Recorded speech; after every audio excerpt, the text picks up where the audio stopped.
আমি আল্লাহ তাআলার শুকরিয়া আদায় করি। অসুস্থ হয়ে বসে বসে বক্তব্য রাখলেন জামায়াতে আমির। সোহরাওয়ার্দীর সমাবেশে সারা দেশের নেতাকর্মীদের বিপুল উপস্থিতি। লড়াই হবে ফ্যাসিবাদ ও দুর্নীতির বিরুদ্ধে।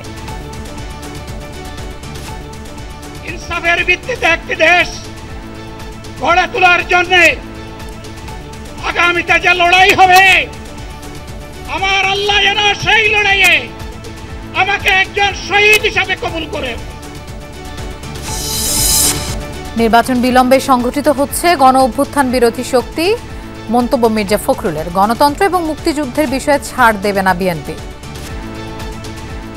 বাংলাদেশের বিরুদ্ধে যারা রয়েছে, গণতন্ত্রের বিরুদ্ধে যারা রয়েছে, তারা আবার সংগঠিত হয়ে এই গণতন্ত্রকে নস্বাত করার জন্য কাজ শুরু করে। সরকারকে আহ্বান করবো, গণতন্ত্রই আমরা চাই।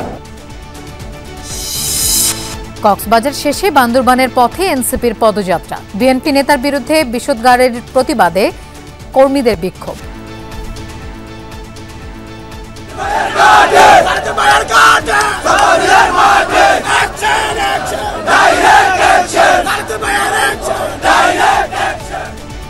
চব্বিশের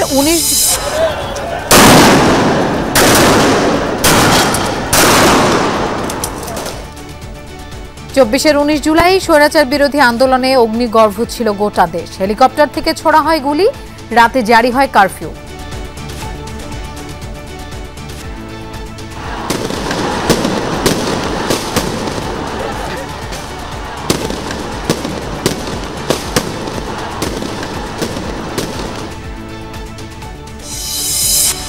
গোপালগঞ্জে সহিংসতার ঘটনায় আরও 119 জন গ্রেফতার। বিধিনিষেধ শিথিলে অনেকটাই স্বাভাবিক জনজীবন। রাত 8টা থেকে আবারও কারফিউ। রংপুরে ফিলিং স্টেশনে সংস্কারের সময় ভয়াবহ বিস্ফোরণে একজন নিহত, আহত অন্তত 12। ক্ষতিগ্রস্ত আশপাশের স্থাপনা সহ কয়েকটি যানবাহন।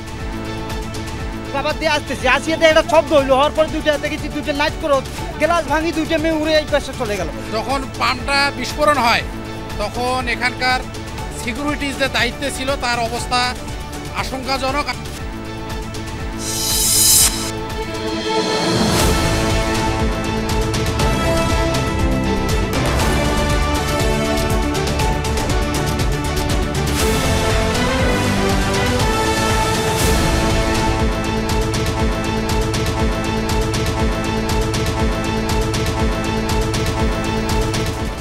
শুভেচ্ছা, আমন্ত্রণ সন্ধ্যার বাংলাদেশের আয়োজনে আপনাদের সঙ্গে থাকছি আমি মৌসুমী আহমেদ লোপা। এতক্ষণ শিরোনাম দেখছিলেন। পূর্বের বস্তা পচা নীতি দিয়ে আবারও বাংলাদেশকে গড়তে চায় একটি দল, তবে সেই নীতি বাস্তবায়ন হতে দেবে না জামায়াতে ইসলামী।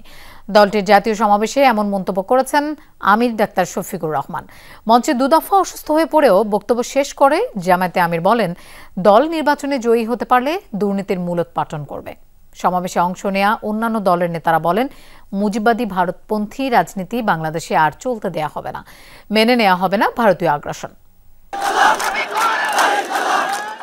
রাজধানীর সোহরাওয়ার্দী উদ্যানে বেলা 2টায় শুরু হওয়ার কথা ছিল জামাতে ইসলামীর জাতীয় সমাবেশ, তবে সকালেই কানায় কানায় পরিপূর্ণ হয়ে যায় এই উদ্যান সহ আশপাশের সড়কগুলো। বেলা 2টার পরপরই বক্তব্য শুরু করেন বিভিন্ন রাজনৈতিক দলের শীর্ষ নেতারা। এ সময় তারা বলেন, শুধু ক্ষমতার পালাবদলের জন্য জুলাই অভ্যুত্থান হয়নি, জুলাই সনদ বাস্তবায়ন ও পিআর সহ প্রয়োজনীয় সংস্কার অবশ্যই করতে হবে। সমাবেশে জামাতের নায়েবে আমির ডাক্তার আব্দুল্লাহ মোহাম্মদ তাহের বলেন, নতুন বাংলাদেশ গড়তে একটি দল একমত হচ্ছে না, তবে সংস্কার ব্যর্থ হলে দেশের মানুষ তার জবাব দেবে বলে মন্তব্য করেন তিনি। প্রধান অতিথির বক্তব্যে জামাত আমির বলেন, জামাত ক্ষমতায় আসলে ঘুষ, দুর্নীতি, চাঁদাবাজির মূলোৎপাটন হবে। এ সময় জুলাই যোদ্ধাদের তুচ্ছ তাচ্ছিল্য করে যারা কথা বলেন তাদের এ থেকে বিরত থাকার আহ্বান জানান। 24 জীবন বাজি রাখা এই যুদ্ধটা যদি না হতো, তাহলে আজকে যারা বিভিন্ন ধরনের কথা এবং দাবি দাওয়া পেশ করছেন তারা তখন কোথায় থাকতেন? অতএব আসুন, যাদের ত্যাগের বিনিময়ে আল্লাহ তাআলার এই নিয়ামত পাওয়া, তাদেরকে যেন অবজ্ঞা এবং অবহেলা না করি। শিশু বলে তাদেরকে যেন তুচ্ছ তাচ্ছিল্য না করি। অহংকার বলে অন্য দলকে যেন তুচ্ছতাচ্ছিল্য না করে, অরাজনৈতিক ভাষায় আমরা যেন কথা না বলি। বক্তব্যের এক পর্যায়ে অসুস্থ হয়ে পড়েন জামাত আমির ডাক্তার শফিকুর রহমান। একটু সুস্থ হয়ে আবারও বক্তব্য শুরু করেন। বলেন, পূর্বের বস্তা পচা নীতিতে দেশ চালাতে চাই একটি দল, তবে তা বাস্তবায়ন হতে দেয়া হবে না। বাংলাদেশের নির্দিষ্ট কোন শ্রেণীর মুক্তির জন্য আমাদের এই লড়াই নয়। রাস্তার একজন পরিচ্ছন্নতা কর্মী, চা বাগানের একজন শ্রমিক, রক্ত পানি করা ঘাম জড়ানো আমার একজন রিক্সা চালক ভাই মাঠে ময়দানে বাংলাদেশের মানুষের মুখে যারা এক মুঠো ভাত তুলে দিতে চায়, আমার সেই কৃষক বন্ধুটি, আমি তাদের হয়ে আজকে এখানে কথা বলতে এসেছি। ফ্যাসিবাদ যেন আবার মাথা চাড়া দিতে না পারে সে বিষয়ে সকল রাজনৈতিক দলকে ঐক্যবদ্ধ থাকার আহ্বান জানান উপস্থিত নেতারা। রাজধানীর সোহরাওয়ার্দী উদ্যানে অনুষ্ঠিত হলো বাংলাদেশ জামাতে ইসলামীর জাতীয় সমাবেশ, যে সমাবেশে গুরুত্ব পেয়েছে সংস্কার। বক্তারাও বলছেন, সংস্কারের আগে কোনো নির্বাচন হবে না বাংলাদেশে। আর নেতাকর্মীরা বলছেন, জামাত নেতৃবৃন্দ দেওয়া নির্দেশনা পৌঁছে দেওয়া হবে তৃণমূলের সব পর্যায়ে। Shamim Reza, Jamuna news, Dhaka.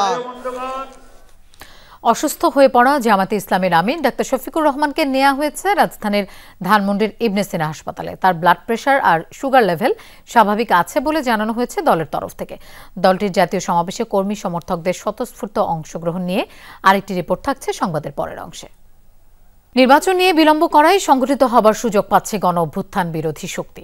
July August গণ অভ্যুত্থানের বর্ষপূর্তি উপলক্ষে এক আলোচনা সভায় এই মন্তব্য করেছেন বিএনপি মহাসচিব মির্জা ফখরুল ইসলাম আলমগীর। রাজনৈতিক দলগুলোর সাথে আলোচনার মাধ্যমে সমস্যার সমাধান করে দ্রুত নির্বাচন দেওয়ার আহ্বান জানান তিনি। বলেন, মুক্তিযুদ্ধ ও গণতন্ত্রের প্রশ্নে কোনো ছাড় দেবে না বিএনপি। সভায় অন্যান্য রাজনৈতিক দলের নেতারা গণ অভ্যুত্থানের লক্ষ্য অর্জনে ঐক্যবদ্ধ থাকার আহ্বান জানান। বাংলাদেশের জাতীয় ঐক্যের এক ঐতিহাসিক মুহূর্ত ছিল জুলাই গণঅভ্যুত্থান। দলমত নির্বিশেষে নতুন বাংলাদেশের স্বপ্নে রাস্তায় নেমেছিল দেশের মানুষ। কিন্তু অভ্যুত্থানের এক বছর পর সে ঐক্য আর স্বপ্ন পূরণের পথে কতটা এগিয়েছে বাংলাদেশ? শনিবার জাতীয় প্রেস ক্লাবে জুলাই আগস্ট গণঅভ্যুত্থানের বর্ষপূর্তিতে আলোচনা সভার আয়োজন করে গণতন্ত্র মঞ্চ। লড়াই করে মানুষকে সংগঠিত করে আহ্বান করেছিলাম। অনুষ্ঠানে উপস্থিত হন গণঅভ্যুত্থানে গুরুত্বপূর্ণ ভূমিকা রাখা বিভিন্ন রাজনৈতিক দলের নেতৃত্ব। অভ্যুত্থানের পরে তাদেরকে দায়িত্ব দিয়েছিল 11 মাসে। যদি আপনি বলেন যে 10-এর মধ্যে তাদেরকে কত দিবেন, আমি 4-5 দেব তাদেরকে। 24-এর অভ্যুত্থানকে একক কোনো দলের কাছে বন্দী না রেখে ফেসিবাদ বিরোধী সকল পক্ষ সকলের মধ্যে সমভাবে ধারণ করে আমরা আমাদের লক্ষ্যকে অর্জন করতে সামনের দিকে অগ্রসর হতে পারব। এ সময় তারা তুলে ধরেন জুলাই অভ্যুত্থান ও আন্দোলন পরবর্তী বাংলাদেশের চাওয়া পাওয়ার কথা। বলেন, লড়াই ছিল বৈষম্য আর ফ্যাসিবাদী ব্যবস্থার বিরুদ্ধে এবং ভোটাধিকার ও গণতন্ত্র পুনরুদ্ধারের। রাষ্ট্র গণতান্ত্রিক করতে হলে ক্ষমতার ভারসাম্য এবং জবাবদিহি লাগবে, সেটা এই আন্দোলনের মধ্যে লক্ষ্য হিসাবে সামনে এসেছিল। কোনো তালবাহারের তো দরকার নাই। রাজনৈতিক দলগুলো ঐক্যমত কমিশনের সাথে আলোচনা করে যেখানে ন্যূনতম একমত হব, তার উপরে ভিত্তি করে জাতীয় সমঝোতা সনদ স্বাক্ষর করব। সভায় বিএনপি মহাসচিব মির্জা ফখরুল ইসলাম আলমগীর বলেন, নির্বাচন নিয়ে টালবাহানার জন্যই গণঅভ্যুত্থান বিরোধী শক্তি সংগঠিত হওয়ার সুযোগ পাচ্ছে। কাল বিলম্ব না করে যত দেরি করছেন ততই কিন্তু পরিস্থিতি আরো ঘোরাতে হচ্ছে, এবং সেই অভ্যুত্থানের বিরুদ্ধে যারা ছিল, বাংলাদেশের বিরুদ্ধে যারা রয়েছে, গণতন্ত্রের বিরুদ্ধে যারা রয়েছে, তারা আবার সংগঠিত হয়ে সেই গণতন্ত্রকে নস্যাৎ করার জন্য কাজ শুরু করেছে। রাজনৈতিক দলগুলোর সাথে আলোচনা করেই সমস্যার সমাধান মিলবে বলেও মনে করেন বিএনপি মহাসচিব। সরকারকে আহ্বান করব, অযথা বিলম্ব সৃষ্টি না করে সমস্যাগুলোকে চিহ্নিত করে রাজনৈতিক দলগুলোর সঙ্গে কথা বলুন, কথা বলে সেই সমস্যা শেষ করে নির্বাচনের দিকে এগিয়ে যান। সেটাই বোধহয় একমাত্র পথ। দেশে যেন আর ফ্যাসিবাদের সৃষ্টি না হয় সে বিষয়ে সবাই সচেতন থাকার আহ্বান জানান মির্জা ফখরুল। গণতন্ত্রই আমরা চাই। মানুল মারুফ, যমুনা নিউজ, ঢাকা। বিএনপির স্থায়ী কমিটির সদস্য সালাউদ্দিন আহমেদকে নিয়ে অবমাননাকর বক্তব্যের প্রতিবাদে কক্সবাজার থেকে বান্দরবান যাওয়ার পথে চকরিয়ায় স্থানীয় বিএনপি নেতাদের বিক্ষোভের মুখে পড়ে এনসিপির পদযাত্রা। বিকেল 4টায় চকরিয়া উপজেলা সদরের জনতা মার্কেটের সামনে এই ঘটনা ঘটে। এ সময় এনসিপির কেন্দ্রীয় নেতাদের বহনকারী গাড়ির বহর আইনশৃঙ্খলা বাহিনীর পাহারায় কক্সবাজার জেলার সীমানা পার করে দেওয়া হয়েছে। এর আগে কক্সবাজার জেলা শহরে আয়োজিত জনসভায় মুখ্য সমন্বয়ক নাসিরউদ্দিন পাটোয়ারি বলেন, আওয়ামী লীগের আমলে নারায়ণগঞ্জের বিখ্যাত গডফাদার ছিল শামীম ওসমান। এখন শুনছি কক্সবাজারের নব্য গডফাদার শিলং থেকে এসেছেন, ঘের দখল করছেন, মানুষের জায়গা জমি দখল করছেন, চাঁদাবাজি করছেন। এ বক্তব্যে বিএনপি নেতা সালাউদ্দিন আহমেদকে ইঙ্গিত উল্লেখ করে জেলাব্যাপী বিক্ষোভ মিছিল করছেন দলটির নেতাকর্মীরা।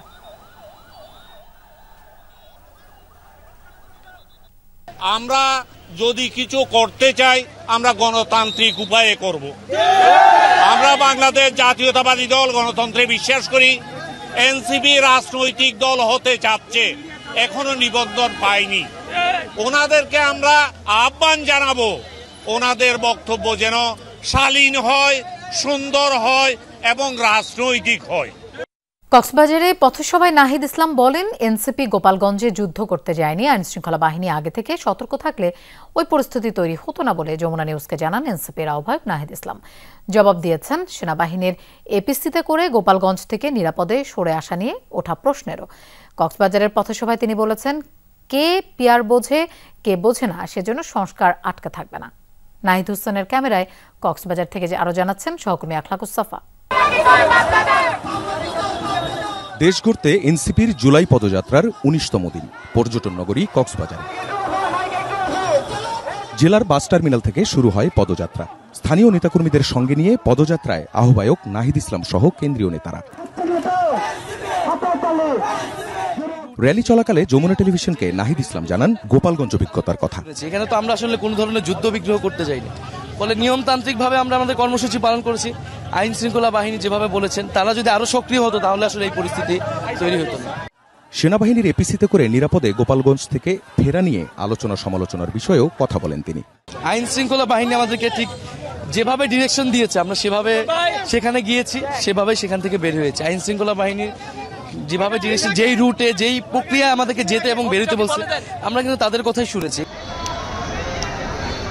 পদযাত্রা পৌঁছায় জেলার পাবলিক লাইব্রেরি প্রাঙ্গণে। সেখানে পথসভায় যোগ দেন নাহিদ, হাসনাত, জারা, পাটোয়ারিরা। আমরা আগে দেখেছি নির্বাচনের মধ্যে একটা দল সংস্কারের বিপক্ষে অবস্থান নিয়েছে, বিচারের বিপক্ষে অবস্থান নিয়েছে, ফলশ্রুতিতে তারা নির্বাচনের বিপক্ষে অবস্থান নিয়েছে। গণতান্ত্রিক উত্তরণের জন্য একটি গ্রহণযোগ্য নির্বাচনের কোনো বিকল্প নাই। কিন্তু এই নির্বাচন যদি হতে হয় তাহলে আগের নিয়মে হওয়া যাবে না। আগে আওয়ামী লীগের আমলে নারায়ণগঞ্জে বিখ্যাত গডফাদার শামীম ওসমান ছিল, এখন শুনছি কক্সবাজারে নব্য গডফাদার শিলং থেকে এসেছে। ঘের দখল করছে, মানুষের জায়গা জমি দখল করছে, চাঁদাবাজি দখল করছে, আবার নাকি সে সংস্কার বুঝে না। নাম না বললাম। নাহিদ ইসলাম সেখানে বলেন, বিচার আর সংস্কার ইস্যুতে সবগুলো দলের ঐক্যবদ্ধ থাকা জরুরি। জুলাই মাসের মধ্যে জুলাই ঘোষণাপত্র এবং জুলাই সনদ হতে হবে। কে পিয়ার বুঝে কে পিয়ার বুঝে না, এর জন্য সংস্কার আটকে থাকবে না। উচ্চ কক্ষে পিয়ার হতে হবে। নির্বাচন কমিশন, দুদক সহ গুরুত্বপূর্ণ রাষ্ট্রীয় প্রতিষ্ঠানে নিরপেক্ষভাবে নিয়োগের জন্য কমিটি, সাংবিধানিক কমিটি তৈরি করতে হবে। ক্ষমতা না জনতা। আখলাকুস সাফা, যমুনা নিউজ, কক্সবাজার। 19 জুলাই ছাত্র জনতার আন্দোলন রূপ নেয় অগ্নিশিখায়। দিনভর সংঘর্ষে এদিন দেশজুড়ে নিহতের সংখ্যা দাঁড়ায় 30 জনে। কমপ্লিট শাটডাউন বাস্তবায়নে ফুঁসে ওঠে ছাত্র জনতা। বুলেটের জবাব দিতে একাত্তা গোটা জাতি। বিক্ষোভ দমাতে মরিয়া স্বৈরাচারও। ক্ষমতা টিকিয়ে রাখতে আইনশৃঙ্খলা বাহিনী ও দলীয় ক্যাডারদের সর্বোচ্চ নির্দেশনা দেওয়া হয়। এমনকি হেলিকপ্টার থেকেও ছোড়া হয় গুলি। সব মিলিয়ে বিভীষিকার শহরে পরিণত হয় ঢাকা। রাত 12টা থেকে জারি হয় কারফিউ। আহমেদ রেজা জানাচ্ছেন বিস্তারিত।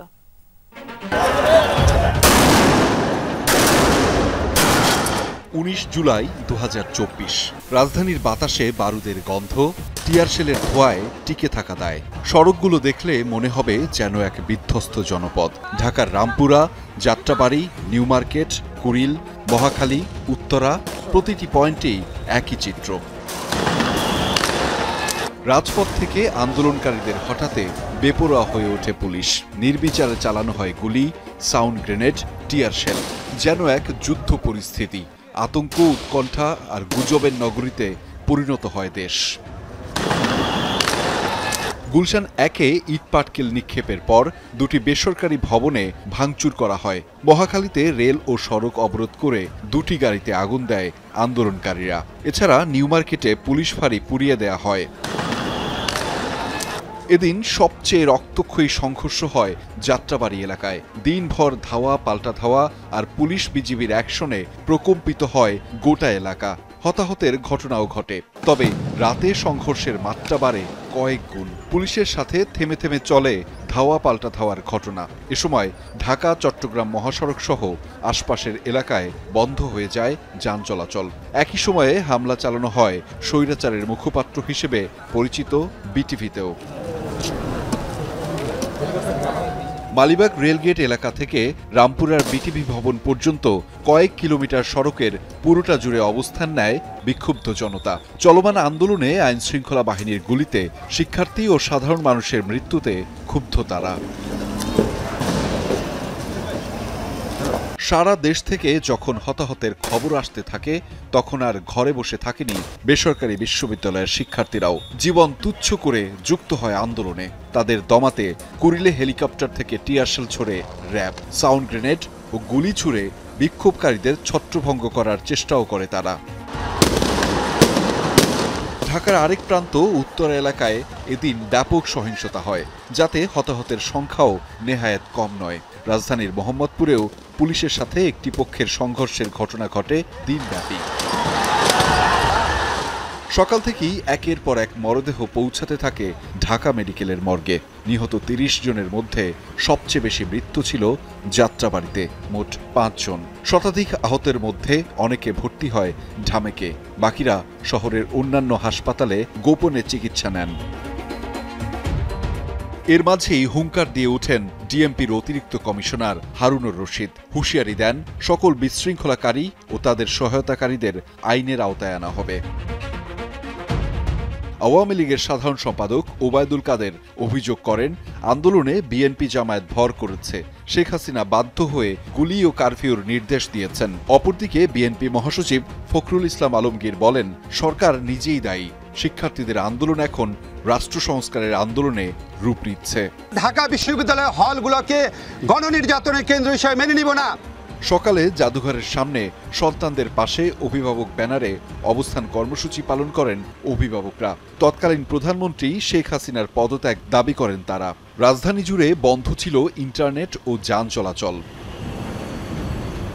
এদিন রাত 12টা থেকে অনির্দিষ্টকালের জন্য কারফিউ ঘোষণা দেয় সরকার। তখনকার প্রধানমন্ত্রী শেখ হাসিনার নেতৃত্বে গণভবনে 14 দলের সাথে বৈঠকের পর আওয়ামী লীগের সাধারণ সম্পাদক বলেন, সেনাবাহিনী মোতায়েনের সিদ্ধান্ত নিয়েছে শেখ হাসিনা।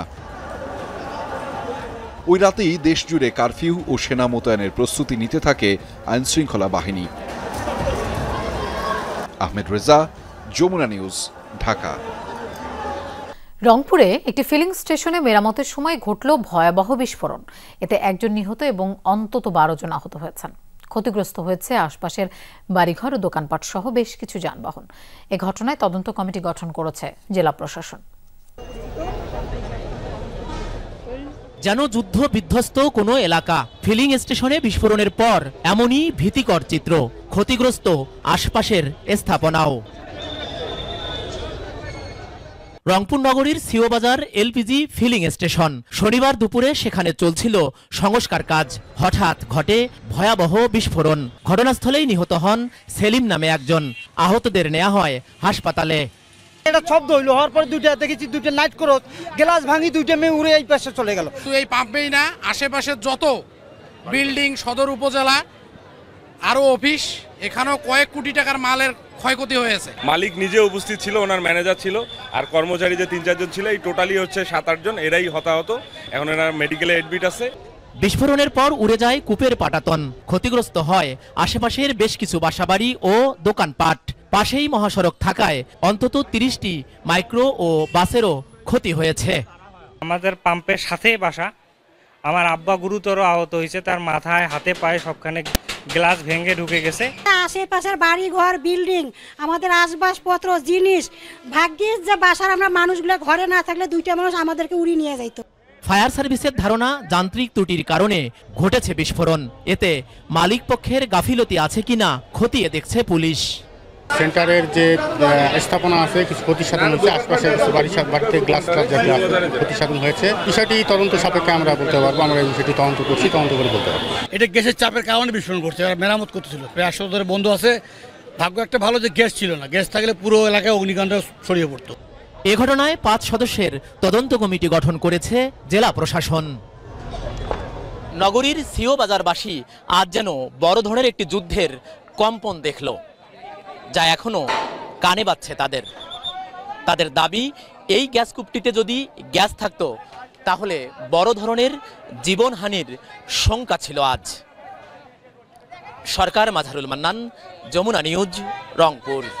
দর্শক, রাজধানীর কৃষিবিদ ইনস্টিটিউটে বেসরকারি বিশ্ববিদ্যালয়ের ছাত্রদলের স্মরণ সভায় কথা বলছেন বিএনপির ভারপ্রাপ্ত চেয়ারম্যান তারেক রহমান। আমরা সরাসরি চলে যাচ্ছি তার বক্তব্যে। বক্তব্যের শুরুতেই আমি জুলাই আগস্টের গণঅভ্যুত্থানে শহীদ, আহত এবং যারা এখনো চিকিৎসাধীন আছেন তাদের প্রত্যেকের অবদানকে অত্যন্ত শ্রদ্ধার সঙ্গে স্মরণ করছি। সম্মানিত উপস্থিতিবৃন্দ, আমি ব্যক্তিগতভাবে দৃঢ়ভাবে একটি কথা বিশ্বাস করি, 1971 সালে বাংলাদেশের স্বাধীনতা অর্জনের যুদ্ধে শহীদ মুক্তিযোদ্ধারা যেভাবে জনগণের হৃদয়ে স্মরণীয় বরণীয় হয়ে রয়েছেন এবং থাকবেন, ঠিক একইভাবে 2024 সালে দেশ এবং জনগণের স্বাধীনতা রক্ষার যুদ্ধে শহীদরাও আজীবন জনগণের হৃদয়ে স্মরণীয় বরণীয় হয়ে থাকবেন।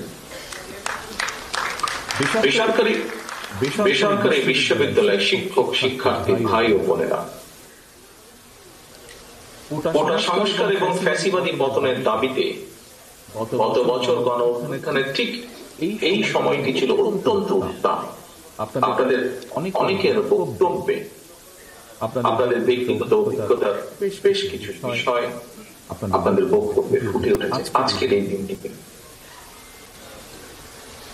সেদিন এই সময় শহীদের রক্তে রঞ্জিত হয়ে উঠেছিল ক্যাম্পাস, রঞ্জিত রক্তে রঞ্জিত হয়ে উঠেছিল রাজপথ। সেই সময়টিতে আমার একটি উপলব্ধি থাকা, গণঅভ্যুত্থানের বর্ষপূর্তির এই অনুষ্ঠানে আজ আমি আপনাদের সাথে আপনাদের সামনে শেয়ার করতে চাই। রংপুরে শহীদ আবু সাইদ, চট্টগ্রামে ওয়াসিম আকরাম সহ দেশের বিভিন্ন স্থানে একই দিনে কমপক্ষে 6 জন শহীদ হওয়ার মাধ্যমে 16 জুলাই থেকে মাফিয়া সরকারের পতন ঘণ্টা বেজে উঠেছিল। কোটা সংস্কারের দাবিতে আন্দোলন শুরু হলেও 16 জুলাইয়ের পর থেকে মূলত কিন্তু আন্দোলন আর কোটা সংস্কারের দাবিতে সীমাবদ্ধ ছিল না।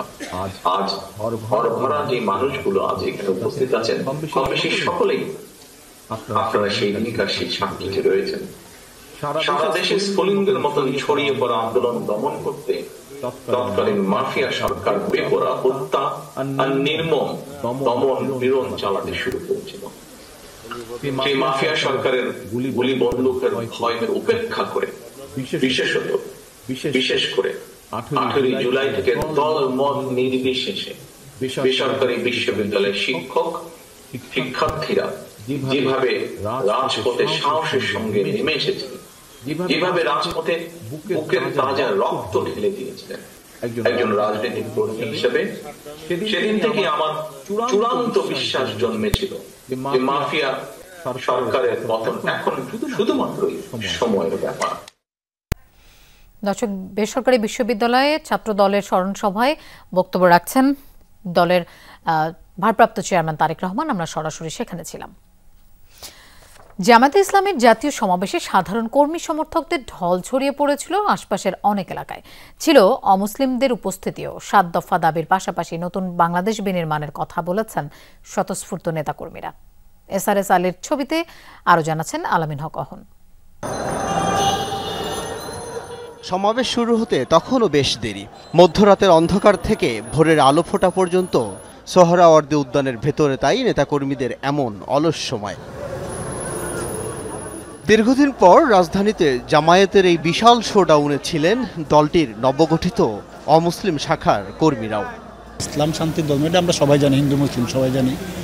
আমার 3-4টা ভাই আছে এই ডিপার্টমেন্টে, মানে আমরা জামাত ইসলামী করি, ভালো লাগে, দেখলাম একটু অনেক কিছু, যার যেটা ভালো লাগে। এটা কথার স্বাধীনতা তো অবশ্যই সবার আছে, তাই না? যে কোনো অমুসলিম এখানে এসে তারা কাজ করতে পারবে। দুপুরে সমাবেশ শুরুর আগেই কাঁটাবন, মৎস্য ভবন, বাংলা মোটর, শাহবাগ সহ আশেপাশের এলাকায় নেতাকর্মীদের ঢল। ঢাকা বিশ্ববিদ্যালয়ের বিভিন্ন স্থানেও জমায়েত হন তারা। ৭১-এর চেতনাটা ছিল তো আমাদের শোষণমুক্ত সমাজ, গণতন্ত্র প্রতিষ্ঠা, আইনের শাসন প্রতিষ্ঠা, বৈষম্য দূরীকরণ, এই উদ্দেশ্য ছিল। আসলে এটার আমরা স্বাধীনতার পর তো সেটা পাই নাই। বাংলাদেশের অপমর জনতা জামাত ইসলামী বাংলাদেশকে কতটুকু ভালোবাসে তার প্রমাণ দেখিয়ে দিল। রিক্সা চালকও একটা থানা আমির হয়, একদম সমাজের সবচেয়ে নিম্ন আয়ের যে মানুষ, সেও নেতৃত্ব দেয়, সেই হযরত বেলালের মতো। শাহবাগ এলাকা দিয়ে বাস চলাচল বন্ধ থাকায় ভোগান্তিতে পড়তে হয়েছে অনেককেই। তবে জাতীয় সমাবেশে আসতে পেরে খুশি নেতাকর্মীরা। পকেটের টাকা নিজে খরচ করে এসেছি, নিজের পকেটের টাকা খরচ করে আমরা যার সেই ব্যক্তিগতভাবে এখানে চলে আসছি। ব্যবসা গরম উপেক্ষা করে সোহরাওয়ার্দী উদ্যান ও এর আশেপাশে জামায়াত কর্মী সমর্থকদের এমন অংশগ্রহণ দলটিকে নতুনভাবে উজ্জীবিত করবে বলে মত তাদের। জামায়াতে ইসলামের সমাবেশে অসংখ্য মানুষ। আগতরা বলছেন, ধর্ম নয়, বর্ণ নয়, সবার চাওয়া হোক শান্তি। কারো ব্যক্তিগত ইচ্ছাকে আঘাত এনে নয়, সবার মতামতকে শ্রদ্ধা জানিয়েই নতুন বাংলাদেশ বিনির্মাণ করতে চান তারা। আমিন হক অহন, যমুনা নিউজ, ঢাকা। গোপালগঞ্জের সহিংসতার ঘটনায় নতুন করে গ্রেফতার করা হয়েছে আরও 119 জনকে। দিনভর কারফিউ শিথিল থাকায় অনেকটাই স্বাভাবিক জেলার সার্বিক পরিস্থিতি। তবে রাত 8টা থেকে কাল ভোর 6টা পর্যন্ত আবারও বলবৎ থাকবে কারফিউ। এদিকে চিরুনি অভিযানের কারণে গ্রেফতার আতঙ্ক সাধারণ মানুষের মধ্যে। শনিবার সারাদিনের জন্য শিথিল কারফিউ, তাই সাপ্তাহিক ছুটির দিনেও সকাল থেকেই খুলে বসেছেন দোকান, ব্যবসা প্রতিষ্ঠান। 3 দিন পর ঘর থেকে বের হয়ে যেন স্বস্তির নিঃশ্বাস ফেলছেন গোপালগঞ্জ শহরের মানুষ। প্রাণ চাঞ্চল্য ফিরেছে সর্বত্র। আজকের অবস্থাটা স্বাভাবিক ভালো। শনিবার তো আমাদের মার্কেট বন্ধ থাকে, শনিবার দিন গোপালগঞ্জ, সেই তুলনায় কেনাবেচা খারাপ না, ভালো। মানুষ টুকটাক চলাফেরা করতেছে এবং দোকানপাট আস্তে আস্তে খুলতেছে। কারফিউ না থাকলেও শহর জুড়ে টহল অব্যাহত রেখেছে সেনাবাহিনী। গুরুত্বপূর্ণ পয়েন্টে মোতায়েন করা হয়েছে অতিরিক্ত পুলিশ। নতুন করে সংঘাতের শঙ্কা কেটেছে জনমনে। দিনে স্বাভাবিক চলাফেরা থাকলেও ভর করেছে গ্রেফতারের আতঙ্ক। ওইখান থেকে মানুষজনকে ধরে নিয়ে যাচ্ছে। সবাই তো দোষী না, আর সবাই আপনার যে সব দলের প্রতি অন্তর্ভুক্ত না। আমরা চাই যে দেশের মধ্যে যে সরকারই আসুক, সাধারণ জনগণের দিকে তাকায়। অনেক আতঙ্কেই কাটছে বিভিন্ন নিউজ দেখে।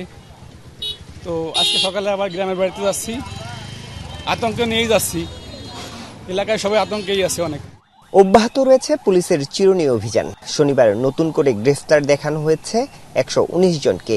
এ নিয়ে 3 দিনে গ্রেফতারের সংখ্যা গিয়ে দাঁড়ালো 283 জনে। বুধবারের সংঘাত সহিংসতার ঘটনায় গোপালগঞ্জ সদর, কাশিয়ানী, টুঙ্গিপাড়া থানায় দায়ের করা পৃথক 3 মামলায় আসামি প্রায় 1,500। বুধবারের সহিংস ঘটনা এবং এর পরে উদ্বুদ্ধ পরিস্থিতিতে সবচেয়ে বেশি বিপাকে পড়েছেন গোপালগঞ্জের এসব শ্রমজীবী মানুষ। তারা বলছেন অবস্থার উন্নতি হচ্ছে, এটি তাদের জন্য স্বস্তিদায়ক, কিন্তু খুব দ্রুতই স্বাভাবিক জীবনযাত্রায় ফিরতে চান তারা। আরিফুর রহমান সবুজ, যমুনা নিউজ, গোপালগঞ্জ। গোপালগঞ্জে নিহতদের স্বজনেরা মরদেহ নিয়ে যাওয়ায় ময়নাতদন্ত হয়নি। প্রয়োজন হলে কবর থেকে তুলে ময়নাতদন্ত করা হবে। একথা জানিয়েছেন স্বরাষ্ট্র উপদেষ্টা জাহাঙ্গীর আলম চৌধুরী। দুপুরে হযরত শাহজালাল আন্তর্জাতিক বিমানবন্দরের 3rd টার্মিনাল পরিদর্শন শেষে সাংবাদিকদের সাথে কথা বলেন তিনি। উপদেষ্টা জানান, ঢাকা মেডিকেলের চিকিৎসাধীন অবস্থায় মারা যাওয়া আরেকজনের মরদেহ ময়নাতদন্ত হচ্ছে। এদিকে 3rd টার্মিনাল কবে চালু হবে তা নিয়ে কোনো তথ্য জানাতে পারেননি স্বরাষ্ট্র উপদেষ্টা। তিনি বলেন, 3rd টার্মিনাল চালু করতে ইমিগ্রেশনের জনবল কেমন লাগবে তা দেখার জন্য এসেছেন তিনি। পেশাদার এক ছিনতাইকারীকে গ্রেফতার করতে সহায়তা করেছিল এমন অভিযোগে মোহাম্মদপুরের চাঁদ উদ্যানে ডেকে নিয়ে কুপিয়ে হত্যা করা হয় আলামিনকে। অভিযোগের তীর শাওন গ্রুপের মোশাররফ ও গিট্টু রিপনের দিকে। নির্মম এই হত্যাকাণ্ডের সিসি ক্যামেরার ফুটেজ এসেছে যমুনা টেলিভিশনের হাতে। গ্রেফতার হয়েছে হত্যায় জড়িত 3 জন। আশিক মাহমুদের প্রতিবেদনে থাকছে বিস্তারিত। 16 জুলাই সন্ধ্যা 7টা। মোহাম্মদপুরের চাঁদ উদ্যানের 6 নম্বর সড়ক ধরে চকচকে চাপাতি হাতে হেঁটে যাচ্ছে এক যুবক, তার পেছনে আরও একজন। এর কিছুক্ষণ পরই আলামিন সর্দার ওরফে পাতা আলামিনকে এলোপাতারি কোপায় তারা। অতিরিক্ত রক্তক্ষরণে হাসপাতালে নেয়ার পথেই মৃত্যু হয় আলামিনের। যে ছেলেটা মারা গেছে ওই ছেলেটা ওই দিকের থেকে আইছে, আর যারা কোপাইছে এরা ওই দিকের থেকে আইছে। ওই দিকের থেকে আইছে মাত্র কিছু বলা টলে না, আয়ে এমন করে একটা কোপ দিছে, আর দোয়াটা কোপটা দিছে, চাপাটি দিয়ে এই পাউডা ঘুরে গেছে। ঘটনাস্থলে গিয়ে কথা হয় আলামিনের ছোট ভাই আবিরের সাথে। সে জানায়, হত্যাকাণ্ডের 2 দিন আগে মোশাররফের বড় ভাই মন্নানকে ছিনতাইয়ের অভিযোগে চাপাতি সহ গ্রেপ্তার করে পুলিশ। মন্নানের এই গ্রেপ্তারের পেছনে আলামিনের হাত ছিল এমন সন্দেহ থেকেই তাকে নির্মমভাবে কোপায় মোশাররফ ও গিট্টু রিপন। মোশাররফ বাইকে কি তুই ধরাই দিছিস কি লেগে? কি আমি তো ধরাই নাই, আমি টেকের ভিতরে ঢুকছি কাজের কথা কইতে, আর তার ভাই এন্দা ধরছে আর মনে করছে আমি সন্দেহ করছি। এরপর সেদিনকে উনি এই কাহিনী আরে এনে কোবাইছে। এরপর আমি আইসি আয়া উনি আরে কোবাই মোবাই গেছে গে এন্দা দুধ দিছে ওরা। আকাশ, কাজল, নুমান, টেক্কের নুমান, এরপর শাওন, ওরা সব জড়িত। ও গেমি ওরা এই টেককে বাবু আছে। প্রত্যক্ষদর্শীদের বয়ানে সেই ঘটনার সত্যতাও মিলেছে। মোশাররফের ভাইরে ধরানোর কারণেই মোশাররফ ওর উপর একটু ক্ষিপ্ত হয়েছে যে আমার বাইরে তুমি পুলিশের ধরাই দিলা। পরে আবার জিজ্ঞেস করছে আলামিন বলছে না আমি ধরাইনি, কিন্তু তারপরও ওর সন্দেহ যে ওই মনে ধরাইছে, আর ওই সন্দেহ থেকেই এই জিনিসটা সৃষ্টি হয়েছে। ঘটনাস্থল থেকে আলামিনের বাসায় যাই আমরা। সেখানে গিয়েই দেখা হয় তার 5 বছরের ফুটফুটে ছেলে মেহেদির সাথে। বাবা হারানোর শোকে স্তব্ধ মেহেদি গত 3 দিন কথা বলে না কারো সাথেই। পরিবারের সবার দাবি দৃষ্টান্তমূলক শাস্তি হোক খুনিদের। এর অভ্যাস হয়ে গেছে, অভ্যাস নইলে দিনে দুপুর বেলা কেমনি করে আর মাইরা লইলো? একটা মানুষ এভাবে মারতে পারে? সঠিক বিচারটা হোক, যেন আমার পোলারে যেরকম মারছে এইভাবে ওরা যেন অগরে এইভাবে মারুক। খোঁজ নিয়ে জানা গেছে এই হত্যাকাণ্ডে জড়িত মোশাররফ ও গিট্টু রিপন কিশোর গ্যাং লিডার শাওন গ্রুপের সদস্য। শাওন স্থানীয় শ্রমিক দলের এক বহিষ্কৃত নেতার ছেলে। আগে আওয়ামী লীগ নেতাদের ছত্রছায়ায় অপকর্ম করলেও বর্তমানে বিএনপির এক নেতার প্রশ্রয়ে বেপরোয়া হয়ে উঠেছে এই চক্র। মাদক কারবার, ছিনতাই, চাঁদাবাজি, খুনোখুনি এদের নিত্যদিনের কাজ। মাদকের টাকা ভাগাভাগি নিয়ে যত ঝামেলা সৃষ্টি হয়, মারামারি কাটাকাটি প্রতিনিয়ত। এমন পরিস্থিতি আমরা আছি, মনে হতো বাড়া থেকে বের হওয়া ওই সময় মাপ সরলে বের হওয়া দরকার, আবার ফিরে যাইতে পারি কিনা। আলামিন হত্যা মামলার প্রধান আসামি মোশাররফ, গিট্টু রিপন ও আকাশকে গ্রেপ্তার করেছে র্যাব 2। এই চক্রের বাকি সদস্যদের গ্রেপ্তারের চেষ্টা চলছে। আলামিন হত্যা মামলা যেটা, সেটাও আমরা তদন্ত করছি গুরুত্ব দিয়ে, এবং আশা করি এটারও রহস্য উদ্ঘাটন সহ বাকি জড়িত আসামি তাদেরকে আমরা গ্রেফতার করতে সক্ষম হব। অপরাধের এমন অভয়ারণ্য থেকে মুক্তি চায় মোহাম্মদপুরবাসী। আশিক মাহমুদ, যমুনা নিউজ, ঢাকা। নির্বাচন নিয়ে কোনো অনিশ্চয়তা নেই। প্রধান উপদেষ্টার দেওয়ার সময়ের মধ্যেই ভোট হবে, এমনটাই জানিয়েছেন প্রধান উপদেষ্টার প্রেস সচিব শফিকুল আলম। টেডেক্স কুমিল্লা বিশ্ববিদ্যালয়ে আয়োজিত অনুষ্ঠানে অংশ নিয়ে প্রেস সচিব আরও বলেন, সুষ্ঠু নির্বাচনের জন্য যে পরিবেশ দরকার সেটি আগে নিশ্চিত করা হবে। সবার জন্যই থাকবে লেভেল প্লেইং ফিল্ড। অতীতের যে কোনো নির্বাচনের তুলনায় এবার ভালো ভোট হবে বলেও আশা করেন তিনি। পিআর পদ্ধতিতে নির্বাচন নিয়ে প্রেস সচিব বলেন, এ বিষয়ে সকল রাজনৈতিক দল ও কমিশনগুলো কথা বলছে। সবাই আন্তরিকতার সাথে বিষয়টি নিয়ে আলোচনা করছে। আয়োজনে ফটোগ্রাফার জুবায়ের কাউলিন, চরকির সিইও রেদওয়ান রনি, লেখক ডেল এইচ খান, গায়ক আসিফ আকবর সহ আরও অনেকে উপস্থিত ছিলেন। নির্বাচন নিয়ে কোনো ধরনের কোনো অনিশ্চয়তা নাই। নির্বাচন ভালো হবে, নির্বাচনের জন্য যে পরিবেশ সেটা ঠিক করা হবে এবং লেভেল প্লেইং ফিল্ড থাকবে। 8টা বিষয়ে অলরেডি কনসেনসাস এসেছে, 7টা বিষয়ে কথাবার্তা হচ্ছে, আর 3টা বিষয়ে এখনও সেরকম কথা হয়নি। বাট আমরা মনে করি এই প্রত্যেকটা বিষয়েই খুব ভালো একটা কংক্রিট রেজাল্ট আসবে। ভারপ্রাপ্ত চেয়ারম্যান তারেক রহমানকে নিয়ে অপপ্রচারের অভিযোগে আজও বিভিন্ন স্থানে বিক্ষোভ করেছে বিএনপির সহযোগী সংগঠনগুলো। কয়েক জায়গায় সড়ক অবরোধ করেন তারা। আইন শৃঙ্খলা পরিস্থিতির অবনতিতে ক্ষোভ জানান নেতাকর্মীরা। দাবি করেন একটি পক্ষ ষড়যন্ত্র করছে, তাই দ্রুত সময়ে নির্বাচনের তাগিদ দেন তারা।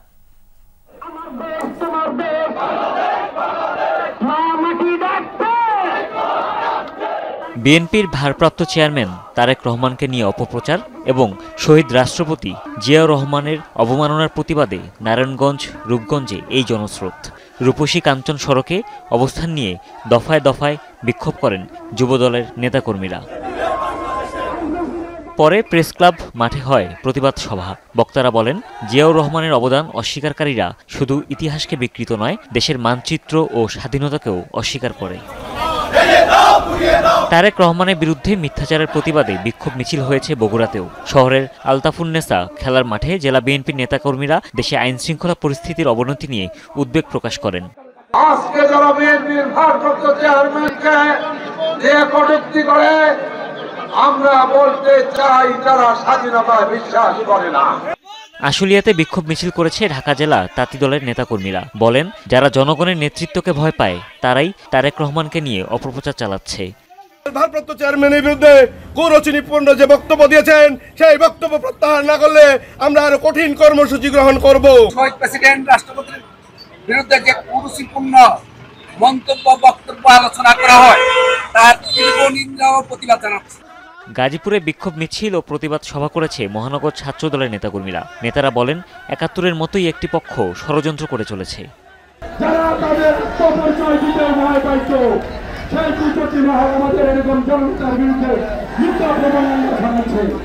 টাঙ্গাইল ও জয়পুরহাটে বিক্ষোভ কর্মসূচি পালন করেছে জাতীয়তাবাদী সামাজিক সাংস্কৃতিক সংস্থা জাসাস। গণতন্ত্র রক্ষায় দ্রুত নির্বাচনের তাগিদ উঠে আসে নেতাদের কণ্ঠে। অভিযোগ করেন, তারেক রহমানকে নিয়ে কুরুচিপূর্ণ স্লোগান দিয়ে পরিস্থিতি আরও উত্তপ্ত করার পায়তারা চলছে। এছাড়া চাঁদপুর, লালমনিরহাট, ঝালকাঠি সহ দেশে বিভিন্ন জেলায় বিক্ষোভ ও প্রতিবাদ কর্মসূচি পালন করে বিএনপির বিভিন্ন অঙ্গ সংগঠন। হুমায়ুন রশিদ, যমুনা নিউজ। ভারত পাকিস্তানের মধ্যে সাম্প্রতিক সংঘাতে 5টি যুদ্ধবিমান ধ্বংস হয়েছে বলে ধারণা করছেন মার্কিন প্রেসিডেন্ট ডোনাল্ড ট্রাম্প। শুক্রবার হোয়াইট হাউসে রিপাবলিকান দলের আইন প্রণেতাদের সাথে এক নৈশভোজের আয়োজনে একথা বলেন তিনি। তবে কোন পক্ষের কয়টা যুদ্ধবিমান ক্ষতিগ্রস্ত হয়েছে সে বিষয়ে বিস্তারিত জানাননি ট্রাম্প। গেল এপ্রিলে ভারত নিয়ন্ত্রিত কাশ্মীরে সন্ত্রাসী হামলাকে কেন্দ্র করে সংঘাতে জড়ায় ভারত পাকিস্তান। যুক্তরাষ্ট্রের মধ্যস্থতায় বন্ধ হয় পারমাণবিক শক্তিধর দুই দেশের মধ্যকার সংঘাত। সে সময় পাকিস্তানের পক্ষ থেকে দাবি ওঠে ভারতের 5টি যুদ্ধবিমান ধ্বংস করেছে তারা।